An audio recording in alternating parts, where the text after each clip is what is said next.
نظر اللہ عبدا سمع مقالتی فحفظها ووعاها وبلغها من لم يسمعها۔ اللہ تعالی اپنے اس بندے کو شاد و شاداب رکھے جو میری بات سنے پھر اسے یاد کر لے اور محفوظ رکھے اور دوسروں تک اسے پہنچائے۔ السلام علیکم ورحمۃ اللہ وبرکاتہ۔ ناظرین کرام، ویڈیو شروع کرنے سے پہلے اگر آپ نے ہماری چینل کو سبسکرائب نہیں کیا ہے تو سب سے پہلے سبسکرائب کر دیں اور دائیں طرف گھنٹی کا نشان ہے اس پر کلک کریں اور اوپر والی گھنٹی بجا دیں تاکہ ہر ویڈیو اپلوڈ ہوتے ہی آپ تک پہنچ جائیں۔ بسم اللہ الرحمن الرحیم۔ گلدستہ احادیث سلسلہ نمبر 16، برائی سے روکنے کے 3 درجے۔ عن ابی سعید الخدری رضی اللہ عنہ قال سمعت رسول اللہ صلی اللہ علیہ وسلم یقول من رأى منکم منکرا فلیغیرہ بیدہ فإن لم يستطع فبلسانه فإن لم يستطع فبقلبه وذلك أضعف الإيمان۔ رواہ مسلم۔ ترجمہ، حضرت ابو سعید خدری رضی اللہ عنہ سے روایت ہے کہ میں نے اللہ کے رسول صلی اللہ علیہ وسلم کو فرماتے ہوئے سنا کہ تم میں سے کوئی شخص خلاف شریعت کوئی بات دیکھے تو اسے ہاتھ سے تبدیل کر دے، اگر اس کی قوت نہ ہو تو زبان ہی سے اس کی تردید کر دے، اگر اتنی بھی طاقت نہ ہو تو دل ہی سے اس چیز کو برا سمجھے، اور یہ ایمان کا سب سے کم ترین درجہ ہے۔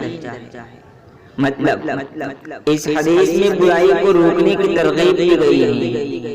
قرآن مجید میں نیکی کی ترغیب دینے اور برائی سے روکنے کی ذمہ داری امت مسلمہ کو دی گئی ہے۔ متعدد جگہ پر امر بالمعروف اور نہی عن المنکر کا تذکرہ یکجا یعنی ایک ساتھ ہوا ہے۔ ہم یہاں ایک آیت پر اکتفا کرتے ہیں۔ اللہ تعالیٰ نے فرمایا کنتم خیر امت اخرجت للناس تأمرون بالمعروف وتنہون عن المنکر۔ سورہ آل عمران آیت نمبر 110۔ اب دنیا میں وہ بہترین جماعت تم ہو جسے انسانوں کی ہدایت اور اصلاح کے لیے میدانوں میں لایا گیا ہے۔ تم نیکی کا حکم دیتے ہو اور بدی سے روکتے ہو۔ اس سے معلوم ہوا کہ ایمان محض نماز، روزہ، حج، زکوٰۃ کی ادائیگی کا نام نہیں ہے، بلکہ یہ اس مکمل نظام زندگی کا نام ہے جس میں ایک مسلمان نماز، روزہ، حج، زکوٰۃ کی ادائیگی کے ساتھ ساتھ دوسروں کو بھی ترغیب دیتا اور تبلیغ کرتا ہے۔ نیکی کی اس ترغیب کا ایک لازمی پہلو یہ ہے کہ اس نظام زندگی پر استوار ہونے والے معاشرے کے اندر پھیلنے والی برائیوں کو روکا جائے اور اس کے لیے مروج و معقول تمام ذرائع استعمال کیے جائے۔ اس فرض سے منہ پھیرنے پر عذاب کی وعیدیں بھی نازل ہوئی ہیں۔ یہ تو امر بالمعروف اور نہی عن المنکر کی ترغیب تھی، لیکن اس فریضہ کی انجام دہی سے پیچھے ہٹنے پر سخت عذاب کی وعید بھی سنائی گئی ہے، جس سے فریضہ کی اہمیت کا اندازہ ہو جاتا ہے۔ قرآن مجید نے اس تصور اور نظریے کی بھی نفی کی ہے کہ دوسروں کو تو نصیحت کرتا پھرے مگر خود وہ کام نہ کرے۔ چنانچہ اللہ تعالیٰ نے فرمایا اتأمرون الناس بالبر وتنسون انفسکم وانتم تتلون الکتاب افلا تعقلون۔ سورہ بقرہ آیت نمبر 44۔ کیا تم لوگوں کو نیکی کا حکم دیتے ہو مگر خود کو بھول جاتے ہو، حالانکہ تم کتاب یعنی تورات پڑھتے ہو، پھر کیوں نہیں سوچتے؟ اس فرض کی ادائیگی میں حکمت کو ملحوظ رکھنا بھی ضروری ہے۔ برائی کو روکنا ایک مومن کے ایمان کی علامت اور نشانی ہے، لیکن اس کی انجام دہی میں حکمت و مصلحت کا خیال رکھنا بھی ضروری ہے۔ لہذا موقع اور مناسبت کو دیکھتے ہوئے ذمہ داری ادا کرنی چاہیے۔ حدیث میں اس عمل کے جو درجات بیان کیے گئے ہیں ان کا یہی مفہوم ہے کہ برائی کو ہاتھ سے روکنا اعلیٰ درجہ ہے، لیکن اگر حالات ایسے ہوں کہ ہاتھ کا استعمال خود اپنی جان کے لیے خطرہ بن جائے تو یہ رخصت دی گئی کہ زبان سے ذمہ داری ادا کر دی جائے، لیکن اگر زبان کے استعمال سے بھی جان کا خطرہ لاحق ہو یا ذلیل و رسوا ہونے کا اندیشہ ہو تو کم از کم دل تو ایسی جگہ ہے جس کے اندر اس برائی کے خلاف اضطراب کی آتش اور جدوجہد کا جذبہ سرد اور ٹھنڈا نہ ہونے پائے۔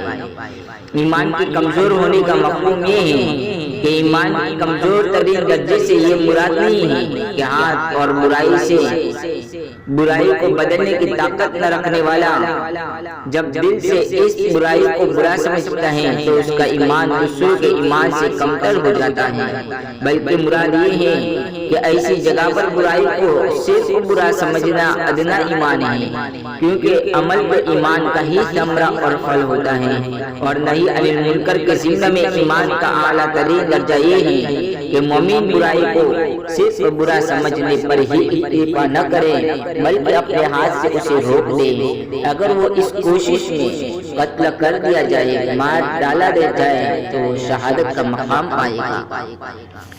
اس حدیث کو پڑھ کر یہ بات ذہن میں آ سکتی ہے کہ برائی کو دل میں برائی جاننے سے تو اسے روکا نہیں جا سکتا، تو رسول اللہ صلی اللہ علیہ وسلم کے اس ارشاد کا مطلب کیا ہوگا؟ تو اس بات کا جواب یہ ہے کہ آدمی اس پر خوش نہ ہو اور اللہ کے ذکر میں مشغول رہیں۔ اللہ تعالیٰ نے سورہ فرقان آیت نمبر 72 میں اس بات پر عمل کرنے والوں کی تعریف فرمائی ہے کہ اگر ان کا گزر کسی بیکار کے پاس سے ہو جائے تو شریف آدمی کی طرح گزر جاتے ہیں۔ دینی جماعتوں اور اسلامی تحریکوں کا کردار۔ آج دینی جماعتوں اور اسلامی تحریکوں میں امر بالمعروف پر تو کام جاری ہے، لیکن نہی عن المنکر کی طرف توجہ نہیں ہے۔ جزوی طور پر اگر یہ کام نہیں ہو رہا ہے تو اسے ذمہ داری کا ادا ہو جانا لازمی اور ضروری نہیں ٹھہرتا، لہذا اجتماعی اور قومی سطح پر نہی عن المنکر کا اہتمام وقت کی اہم ضرورت ہے۔ ضروری نہیں ہے کہ کام ہاتھ کی قوت اور طاقت ہی سے انجام دیا جائے، اور یہ بھی ضروری نہیں ہے کہ ہاتھ کی قوت کا استعمال بالکل ترک کر دیا جائے اور چھوڑ دیا جائے، یہ تو موقع محل کی مناسبت پر منحصر ہے۔ بہرحال کرنے کا کام یہ ہے جو اس حدیث میں بیان کیا گیا ہے۔ اس حدیث میں امر بالمعروف کا تذکرہ نہیں ہے، صرف نہی عن المنکر کا ذکر ہے، لہذا تمام دینی جماعتوں کو اس طرف توجہ دینے کی ضرورت ہے۔ حدیث سے ماخوذ چند مفید باتیں۔ برائی روکنے کے 3 درجات ہیں۔ نمبر 1 برائی کو ہاتھ سے روکنا، نمبر 2 برائی کو زبان سے روکنا، نمبر 3 برائی کو دل سے روکنا۔ پہلے کے درجات کے واجب ہونے کے لیے طاقت کا ہونا شرط ہے، بغیر طاقت کے وجوب ساقط ہو جائے گا۔ اور تیسرا درجہ جو وہ ہر صورت میں واجب ہے، کیونکہ دل سے برا سمجھنے کی قدرت اور طاقت تو ہر کسی کے حق میں ثابت ہے۔ بس پہلا مرتبہ بادشاہ اور اس کے نائب کے سپرد اور حوالے ہیں، دوسرا مرتبہ بس یہ کسی کے ساتھ خاص نہیں ہے، بلکہ ہر مسلمان کو ترک منکر یعنی برائی کو چھوڑنے پر ابھارنا ہے، اور اس پر اجماع ہے۔ اس حدیث میں تغییر المنکر کا واجب ہونا یعنی برائی کو بدلنے کا واجب ہونا اپنی آنکھوں سے دیکھنے پر ہے، جس پر آپ صلی اللہ علیہ وسلم کے فرمان من رأى منکم منکرا ڈال ہے، اور سماعی محقق معائنہ کے درجے میں ہے۔ بس جب کسی انسان نے دیکھا یا اپنے کانوں سے سنا تو اس پر برائی کو روکنا واجب ہے۔ نہی عن المنکر اس کے وجود پر امت کا اجماع ہے، لہذا مسلمان پر اپنی طاقت کے بقدر نہی عن المنکر یعنی برائی سے روکنا واجب ہے۔ انکار بالقلب کا مطلب بھلائی اور برائی کی معرفت حاصل کر کے برائی کو دل میں بدلنا ان فرائض میں سے ہے جن کا ہر مسلمان مکلف ہے، جو کسی بھی حالت میں معاف نہیں۔ بس جس نے بھی بھلائی اور برائی کی اپنے دل میں معرفت حاصل نہیں کی وہ ہلاک ہو گیا، اور جس نے اپنے اپنے دل سے منکر کو نہیں بدلا تو یہ اس کے ایمان کے ختم ہونے پر دلالت کرتا ہے۔ وہ شخص جسے خطا یا معصیت کا علم ہوا اور وہ اس پر خوش ہوا تو اس کا یہ خوش ہونا ایک گناہ کبیرہ کا مرتکب ہونا ہے، چاہے وہ اس منکر کے ہوتے وقت حاضر ہو یا غائب ہو، اور اس کا گناہ اس شخص کے گناہ کے برابر ہوگا جس نے منکر کو دیکھا اور روکا نہیں، کیونکہ رضا بالخطا سے تغییر بالقلب قوت ہو جاتا ہے، یعنی گناہ پر رضامندی ظاہر کرنے سے دل سے برا سمجھنے کی جو خصلت ہے وہ فوت ہو جاتے ہیں۔ اور ہم نے پہلے جان لیا کہ دل سے برا ماننا فرض عین ہے اور فرض عین کو چھوڑنا گناہ کبیرہ ہے۔ انکار بالیت اور انکار باللسان کے دو حکم ہیں۔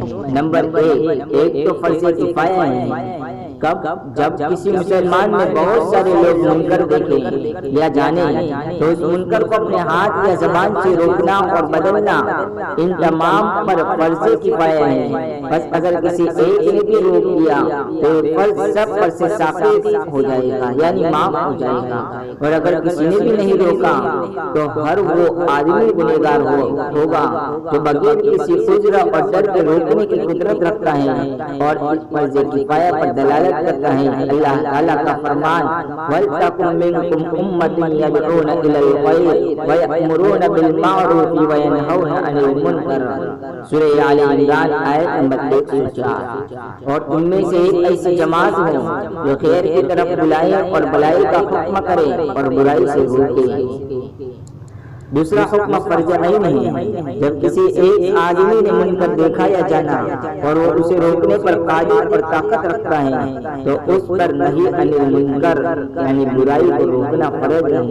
اور اسی طرح اسے ایک جماعت میں دیکھا یا جانا لیکن ان میں سے روکنے پر ایک ہی آدمی قدرت اور طاقت رکھتا ہے تو اس پر تغییر منکر فرض عین ہے۔ بس اگر اس نے نہیں روکا تو وہ گنہگار ہوگا، اور اس پر دلالت کرتا ہے آپ صلی اللہ علیہ وسلم کا فرمان من رأى منکم منکرا، مختلف چیزوں میں انکار کرنا۔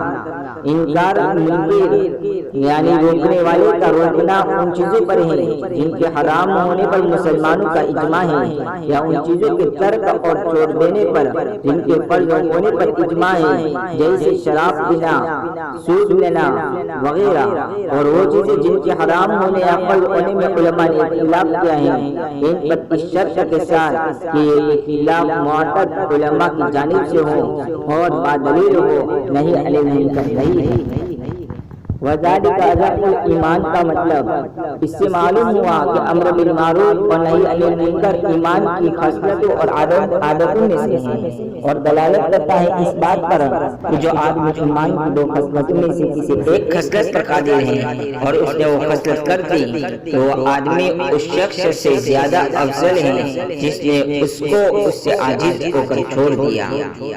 تغییر منکر کے درجات سے معلوم ہوا کہ اللہ تعالیٰ نے انسان کو مکلف مالا الطاف نہیں بنایا ہے، یعنی اللہ نے وہ احکام کا حکم نہیں دیا جس کی وہ طاقت نہیں رکھتا ہے۔ یہ حدیث اس پر دلیل ہے کہ دل کے لیے بھی ایمان میں عمل ہے۔ امر بالمعروف اور نہی عن المنکر کے کچھ آداب بھی ہیں۔ حضرت سفیان ثوری رحمۃ اللہ علیہ نے فرمایا کہ امر بالمعروف اور نہی عن المنکر وہ شخص کرے جن میں تین خصلتیں ہوں۔ نمبر 1 دوست بن کر امر بالمعروف اور نہی عن المنکر کرے۔ نمبر 2 امر بالمعروف اور نہی عن المنکر میں عدل اور انصاف سے کام لے۔ نمبر 3 امر بالمعروف اور نہی عن المنکر کو جان کر کرے۔ اور امام احمد رحمۃ اللہ علیہ نے فرمایا نرمی اور عاجزی کے ساتھ امر بالمعروف کرے، اور اس پر کوئی ناگوار کلمہ سنا دے تو غصہ نہ کرے۔ وآخر دعوانا ان الحمدللہ۔ ناظرین کرام، اگر آپ کو ہماری ویڈیو پسند آئی ہو تو لائک کر دے اور کمنٹ میں شکریہ لکھ دے اور اپنے دوستوں احباب کے ساتھ شیئر کر دے۔ جزاک اللہ خیرا۔ السلام علیکم ورحمۃ اللہ وبرکاتہ۔